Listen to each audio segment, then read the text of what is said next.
It is a great honor for me to introduce our commencement speaker today, Robert Egger, who will share some thoughts, some inspirations with the class of 2010.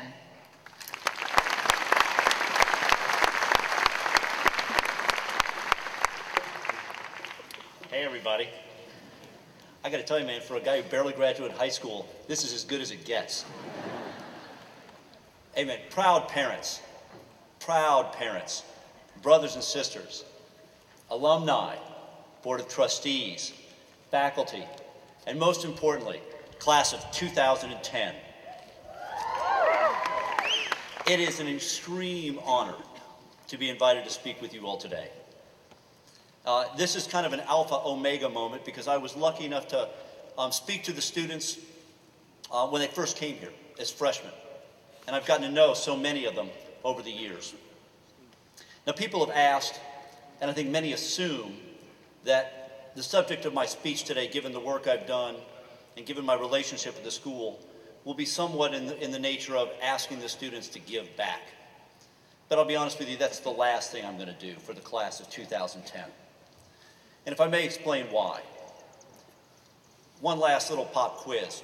Class of 2010. Before you all got here, back in high school, show of hands, how many of you all have done community service? Look at this, America. Look at this. This is not a giving back generation. This is a very different generation. Class of 2010, you were at the forefront of America's most diverse generation ever. 60 million strong. Young men and women born between 1985 and 2000, you are at the forefront of a very new era in America. You're a generation that has been raised doing community service. Whether it was going on mission trips, pushing green policies, demanding fair trade coffee, wearing Tom's shoes, launching social enterprises, supporting microcredit, rallying for equal rights.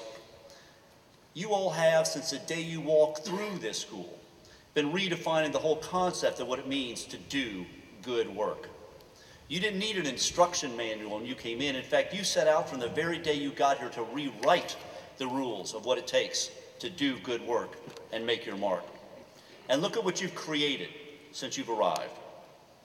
Whether through countless acts by individuals, whether organized by your amazing sororities and fraternities, the Black Student Union, countless other groups, you all have completely raised the bar on what it means to be a graduating class from Gettysburg College. You've opened libraries on the roof of the world in Kathmandu. There you go, my sister. And you planted gardens over at the farmhouse over on Carlisle.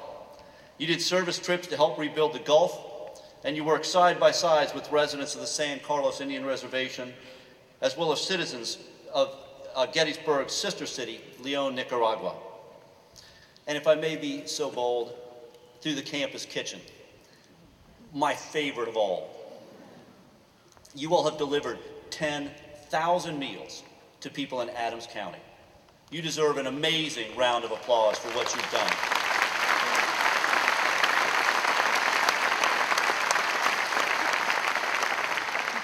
And if I may just take one moment of personal pride, I'd like to acknowledge Chris Fee, Professor Chris Fee, who for so many years, stand up, Chris, who for so many years has been leading freshmen down to volunteer at the DC Central Kitchen. And I'd also like to acknowledge Louisa Polos from the class of 08 who started the campus kitchen. There you go. As well as Cassie, Melissa, and Megan, who are the leadership team and who really tore this campus kitchen up.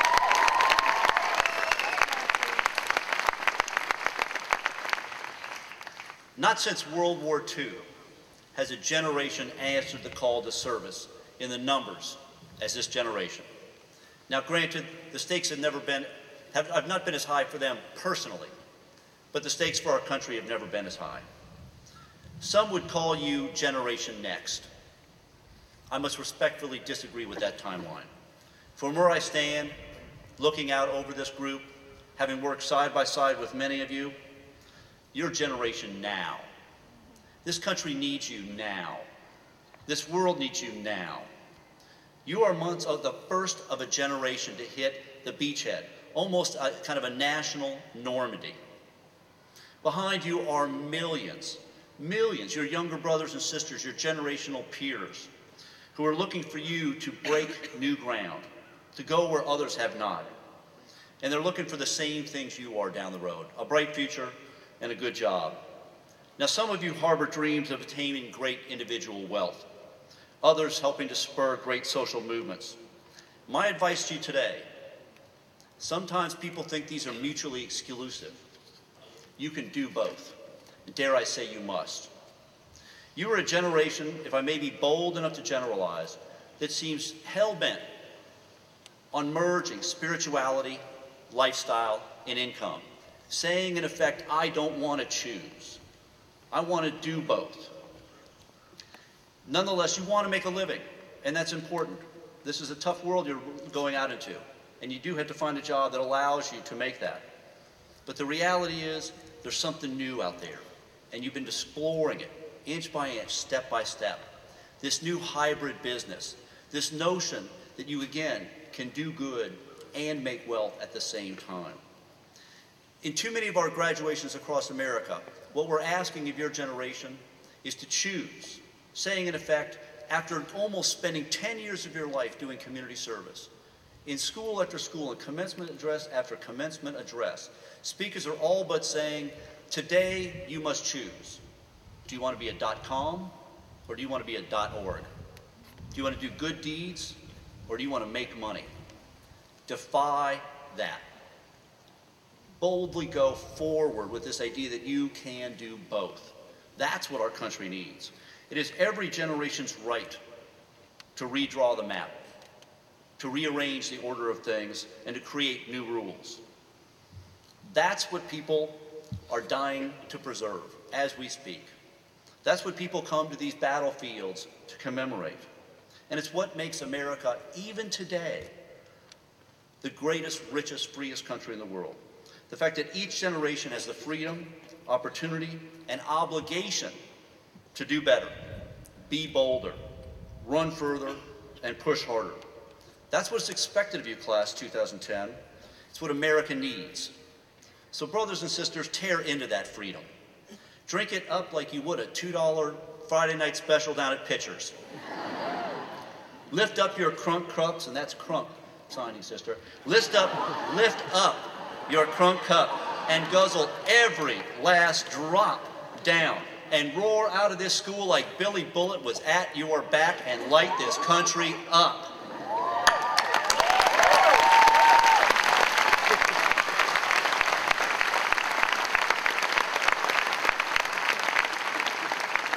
Our country needs your impossible dreams, born of the exhilarating, boundless optimism so fully on display today. Hold on to those dreams. Never let them go. Own them. Make that spirit of now your generation's banner, your individual motto, your creed, and step boldly forward together today into that future. Now look, brothers and sisters, it won't be easy. The reality is, when I started the DC Central Kitchen, I didn't want to do it. I was a volunteer who tried to get the other people to do it. I wanted to run a nightclub. But sometimes you run into walls where you realize the road splits and there's not a road map that says polka dots and moonbeams this way and I'd turn back if I were you that way.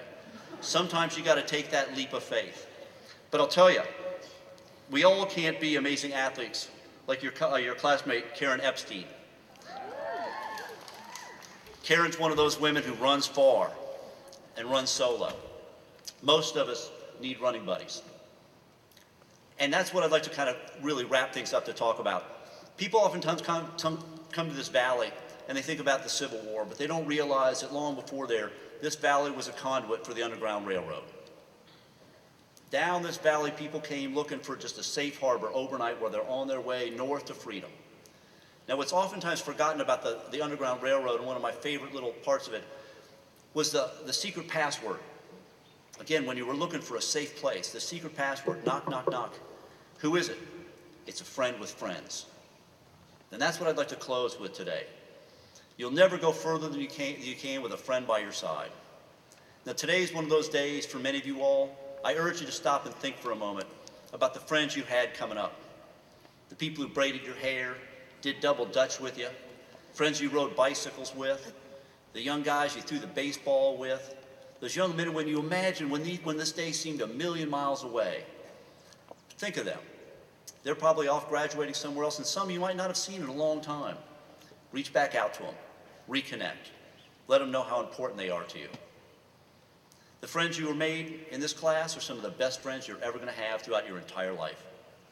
But love and friendship, sometimes we oftentimes think that immediate burst of love, that great first job, it'll last forever.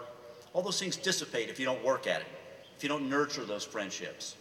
And while it's important to be able to send a little Facebook update, happy birthday, that kind of stuff, guarantee you, brothers and sisters, nothing takes the place of just a simple note. I'm thinking of you.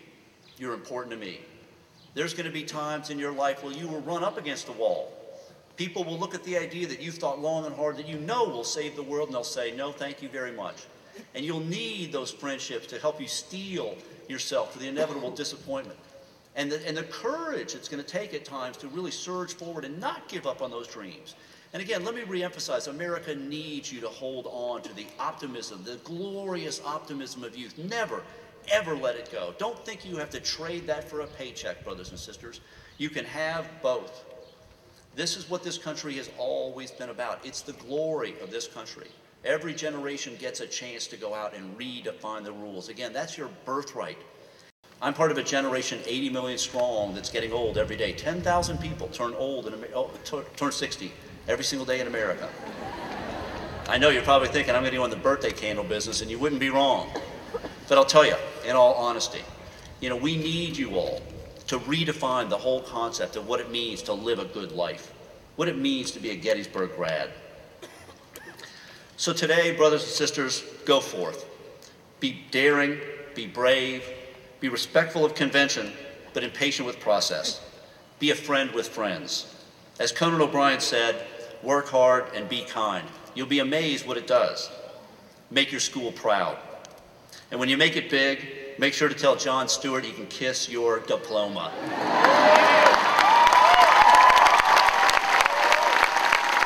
But